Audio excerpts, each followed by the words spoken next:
വെള്ളിയാഴ്ച ഒഡീഷ തീരത്ത് നിന്നും കന്നി പരീക്ഷണം വിജയകരമായി നടത്തിയപ്പോൾ നാവിക പ്ലാറ്റ്ഫോമിൽ നിന്നും ballistic missile defence interceptor fire ചെയ്യാൻ ശേഷിയുള്ള രാജ്യങ്ങളുടെ ഒരു എലൈറ്റ് ക്ലബിലേക്ക് ഇന്ത്യ നിലവിൽ പ്രവേശിച്ചിരിക്കുന്നു. ഇവയുടെ വിജയകരമായ പരീക്ഷണം ശനിയാഴ്ച പ്രതിരോധ മന്ത്രാലയത്തിന്റെ പ്രസ്താവനയിലൂടെ അറിയിച്ചുവെങ്കിലും കൂടുതൽ വിവരങ്ങളൊന്നും തന്നെ പുറത്തുവിട്ടിട്ടില്ല. അതായത് ഡിഫൻസ് റിസർച്ച് ആൻഡ് ഡെവലപ്മെന്റ് ഓർഗനൈസേഷനും ഇന്ത്യൻ നേവിയും ചേർന്ന് 2023 ഏപ്രിൽ 21 ബംഗാൾ ഉൾക്കടലിൽ ഒഡീഷ തീരത്ത് കടലടിസ്ഥാനമാക്കിയുള്ള എൻഡോ അറ്റ്മോസ്ഫറിക് ഇന്റർസെപ്റ്റർ മിസൈലിന്റെ ആദ്യ പരീക്ഷണം വിജയകരമായി നടത്തി. പരീക്ഷണത്തിന്റെ ഉദ്ദേശം ശത്രുതാപരമായ ബാലിസ്റ്റിക് മിസൈൽ ഭീഷണികളിൽ ഏർപ്പെടുകയും നിർവീര്യമാക്കുകയും അതുവഴി നാവിക BMD ശേഷിയുള്ള രാജ്യങ്ങളുടെ എലൈറ്റ് ക്ലബിലേക്ക് ഇന്ത്യയും എത്തിക്കുകയും ചെയ്യുകയായിരുന്നു എന്നും പ്രസ്താവനയിൽ പറയുന്നു. എൻഡോ അറ്റ്മോസ്ഫറിക് ഇന്റർസെപ്ഷൻ എന്നതിനർത്ഥം ഇന്ത്യൻ പരീക്ഷണ ഏജൻസികൾ തൊടുത്തുവിട്ട മിസൈൽ ഭൂമിയുടെ അന്തരീക്ഷത്തിനുള്ളിൽ വന്ന ശത്രു ബാലിസ്റ്റിക് മിസൈലിനെ നശിപ്പിച്ചു എന്നാണ്. മറുവശത്ത് എക്സോ അറ്റ്മോസ്ഫറിക് ഇന്റർസെപ്ഷൻ എന്നത് ഭൂമിയുടെ അന്തരീക്ഷത്തിന് പുറത്ത് ഉയർന്ന ഉയരത്തിൽ വരുന്ന ശത്രു ബാലിസ്റ്റിക് മിസൈലുകളെ നശിപ്പിക്കുന്നതിനെയാണ്.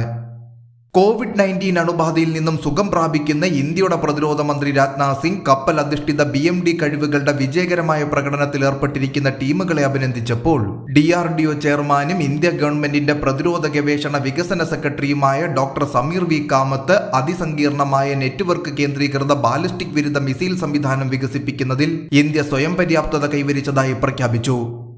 2 വർഷം മുൻപ് വരെ യുദ്ധക്കപ്പലുകളുടെ കമാൻഡറും നാവിക വക്താവുമായി സേവനമനുഷ്ഠിച്ചിട്ടുള്ള വിരമിച്ച ഇന്ത്യൻ നാവികസേന ഉദ്യോഗസ്ഥൻ ക്യാപ്റ്റൻ DK ശർമ്മ ഒരു നാവിക പ്ലാറ്റ്ഫോമിൽ നിന്നുള്ള BMD ശേഷി ഇൻകമിംഗ് ശത്രു ബാലിസ്റ്റിക് മിസൈലുകളെ തടയാൻ ഇന്ത്യൻ സായുധ സേനയുടെ കൈകളിലെ അധിക ഓപ്ഷനാണെന്നും ഈ മിസൈൽ ഒരു പൂർണ്ണ സ്പെക്ട്രം കൗണ്ടർ ശേഷി ഉറപ്പാക്കുന്നുവെന്നും സൂചിപ്പിച്ചു. ഒരു യുദ്ധക്കപ്പലിൽ നിന്നുള്ള ഈ BMD പരീക്ഷണത്തിന് മുൻപ് എതിരാളികളിൽ നിന്നും ഉയർന്നു വരുന്ന ബാലിസ്റ്റിക് മിസൈൽ ഭീഷണികളെ നിർവീര്യമാക്കാൻ ശേഷിയുള്ള കര അധിഷ്ഠിത BMD സംവിധാനം ഇന്ത്യ വിജയകരമായി പരീക്ഷിച്ചിരുന്നു. 2022 നവംബറിൽ ഇന്ത്യയുടെ DRDO BMD ഇന്റർസെപ്റ്ററിന്റെ അതായത് AD-1 മിസൈലിന്റെ ആദ്യഘട്ട പരീക്ഷണം വിജയകരമായി നടത്തിയിരുന്നു. ലോങ് റേഞ്ച് ബാലിസ്റ്റിക് മിസൈലുകളുടെയും വിമാനങ്ങളുടെയും ലോ എക്സോ അറ്റ്മോസ്ഫറിക് എൻഡോ അറ്റ്മോസ്ഫറിക് തടസ്സങ്ങൾക്കായി രൂപകൽപ്പന ചെയ്ത ഒരു ദീർഘദൂര ഇന്റർസെപ്റ്റർ മിസൈലാണ് AD-1 എന്നത്. 2 ഘട്ടങ്ങളുള്ള സോളിഡ് മോട്ടോർ ഉപയോഗിച്ച് ഈ മിസൈൽ മുന്നോട്ടു പോകുന്നു. കൂടാതെ മിസൈലിനെ ലക്ഷ്യത്തിലേക്ക് കൃത്യമായി നയിക്കുന്നതിന് തദ്ദേശീയമായി വികസിപ്പിച്ച നൂതന നിയന്ത്രണ സംവിധാനം, നാവിഗേഷൻ, ഗൈഡൻസ് അൽഗോരിതം എന്നിവ സജ്ജീകരിച്ചിരിക്കുന്നു. കര അധിഷ്ഠിതവും കടലധിഷ്ഠിതവുമായ പ്ലാറ്റ്ഫോമുകളിൽ നിന്നുള്ള AD-1ന്റെ വിജയകരമായ പരീക്ഷണം ഇന്ത്യൻ സായുധ സേനയ്ക്ക് മികച്ച പ്രവർത്തന വഴക്കം നൽകും. ഇന്ത്യക്ക് ഇപ്പോൾ ഒന്നിലധികം ഓപ്ഷനുകളും ശത്രുവിന്റെ ബാലിസ്റ്റിക് മിസൈലുകളെ നേരിടാനുള്ള കഴിവുമുണ്ട്. ആണവ പോർമുനകൾ വഹിക്കുന്നതുൾപ്പെടെ എല്ലാ ശത്രുതാപരമായ മിസൈലുകൾക്കുമെതിരെ തങ്ങളുടെ ആകാശത്തിന് മുകളിൽ ഒരു കവചം നൽകാനാണ് ഇന്ത്യൻ BMD പ്രോഗ്രാം ലക്ഷ്യമിടുന്നത്. 1999 പാകിസ്ഥാനുമായുള്ള കാർഗിൽ സെക്ടറിലെ യുദ്ധത്തിന് ശേഷം പരമ്പരാഗതവും ആണവപരവുമായ യുദ്ധമുനകളുള്ള ശത്രുരാജ്യത്തിന്റെ ബാലിസ്റ്റിക് മിസൈലുകളുടെ സ്പെക്ട്രത്തെ പ്രതിരോധിക്കാനാണ് ഇന്ത്യ BMD പ്രോഗ്രാം ആരംഭിച്ചത്. പാകിസ്ഥാന്റെ ബാലിസ്റ്റിക് മിസൈൽ ശേഷി വികസിപ്പിക്കുന്നതിൽ ചൈനയും വലിയ സംഭാവന നൽകിയതായി പറയപ്പെടുന്നു. 2 തലങ്ങളുള്ള BMD പ്രോഗ്രാമിൽ ആദ്യ ലെയറായി പ്രത്യുഅധിഷ്ഠിത എയർ ഡിഫൻസ് മിസൈൽ ഉൾപ്പെട്ടിരുന്നു. ഇവയ്ക്ക് 50 കിലോമീറ്റർ മുതൽ 180 കിലോമീറ്റർ വരെ ഉയരത്തിലെത്തുന്ന ശത്രു മിസൈലുകളെ തടയാൻ കഴിയും. പ്രോഗ്രാമിന് കീഴിലുള്ള 2ാമത്തെ ലെയറിൽ താഴ്ന്ന ഉയരത്തിലുള്ള തടസ്സങ്ങൾക്കായുള്ള അഡ്വാൻസ്ഡ് എയർ ഡിഫൻസ് സിസ്റ്റമാണ്. 15 കിലോമീറ്റർ മുതൽ 40 കിലോമീറ്റർ വരെ ഉയരത്തിൽ ശത്രുതാപരമായ മിസൈലുകളെ തകർക്കുന്നതിനാണ് അഡ്വാൻസ്ഡ് എയർ ഡിഫൻസ് സിസ്റ്റം രൂപകൽപ്പന ചെയ്തിരിക്കുന്നത്. പ്രത്യു എയർ ഡിഫൻസ് സിസ്റ്റം ആദ്യമായി 2006 പരീക്ഷിച്ചു. അതോടെ അമേരിക്ക, റഷ്യ, ഇസ്രായേൽ എന്നിവയ്ക്ക് ശേഷം ആഗോളതലത്തിൽ അത്തരം കഴിവുകളുള്ള 4ാമത്തെ രാജ്യമായി ഇന്ത്യ മാറിയിരുന്നു.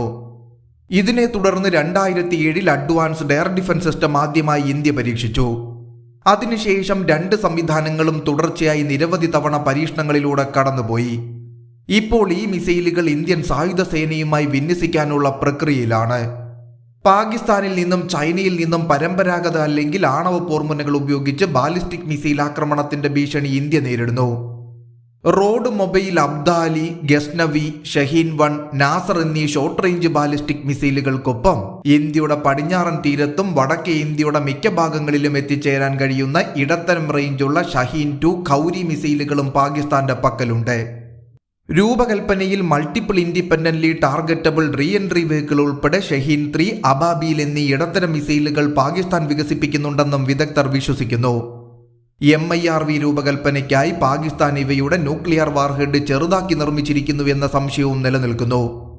മറുവശത്ത് ചൈനയുടെ റോക്കറ്റ് ഫോഴ്സിന് 300 കിലോമീറ്റർ മുതൽ 15,000 കിലോമീറ്റർ വരെ ദൂരപരിധിയുള്ള ഡോങ്ഫങ് ശ്രേണിയിലുള്ള മിസൈൽ സംവിധാനത്തിന് കീഴിൽ ഇന്ത്യയുടെ ഏതു ഭാഗത്തും അതിനപ്പുറവും എത്താൻ കഴിയുന്ന ഒന്നിലധികം ബാലിസ്റ്റിക് മിസൈലുകളുണ്ട്. 2000 കിലോമീറ്റർ മുതൽ 3000 കിലോമീറ്റർ വരെ പരിധിയുള്ള സബ്മറൈൻ ലോഞ്ച്ഡ് ബാലിസ്റ്റിക് മിസൈലായ JL-2 ചൈനീസ് PLA നേവിയുടെ പക്കലുണ്ട്.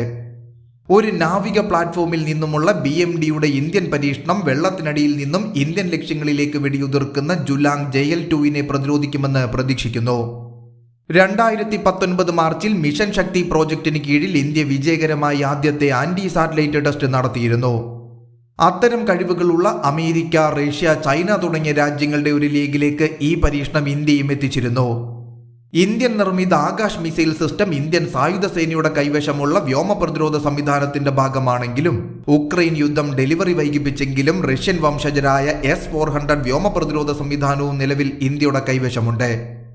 2021 America, Russia, China, UK, France തുടങ്ങിയ രാജ്യങ്ങളുടെ ഒരു എലൈറ്റ് ക്ലബിൽ ചേരുന്നതിനായി ഇന്ത്യൻ നാവികസേന ന്യൂക്ലിയർ മിസൈൽ ട്രാക്കിംഗ് യുദ്ധക്കപ്പലായ INS ധ്രുവിനെ ഉൾപ്പെടുത്തി. 17,000 ടൺ ഭാരമുള്ള INS ധ്രുവ് ഇന്ത്യയുടെ സാങ്കേതിക രഹസ്യാന്വേഷണ ഏജൻസിയായ നാഷണൽ ടെക്നിക്കൽ റിസർച്ച് ഓർഗനൈസേഷനുമായി സഹകരിച്ച് DRDO വികസിപ്പിച്ചതും വിശാഖപട്ടണം ആസ്ഥാനമായുള്ള സർക്കാർ ഉടമസ്ഥതയിലുള്ള ഹിന്ദുസ്ഥാൻ ഷിപ്പ്യാർഡ് ലിമിറ്റഡ് നിർമ്മിച്ചതുമാണ്. പാകിസ്ഥാനിൽ നിന്നും ചൈനയിൽ നിന്നും വിക്ഷേപിച്ച ബാലിസ്റ്റിക് മിസൈലുകളുടെ ആക്രമണത്തെക്കുറിച്ച് മുൻകൂട്ടി മുന്നറിയിപ്പ് ലഭിക്കാനും ചൈനീസ് ചാരക്കപ്പലുകളെ കബളിപ്പിക്കാനും ഈ കപ്പൽ ഉപയോഗിക്കാൻ കഴിയും. വിശാഖപട്ടണം ഹോം ബേസ് ആയ INS ധ്രുവ് പ്രവർത്തനപരമായി നിയന്ത്രിക്കുന്നത് ഇന്ത്യൻ സായുധ സേനയുടെ ആണവ മിസൈൽ ഓപ്പറേറ്റിംഗ് സ്ട്രാറ്റജിക് ഫോഴ്സ് കമാൻഡാണ്. ഈ കപ്പൽ കമ്മ്യൂണിസ്റ്റ് ചൈനയുടെ റോക്കറ്റ് ഫോഴ്സിനുള്ള ഇന്ത്യയുടെ മറുപടിയായി ഉയർത്തിക്കാട്ടുന്നു.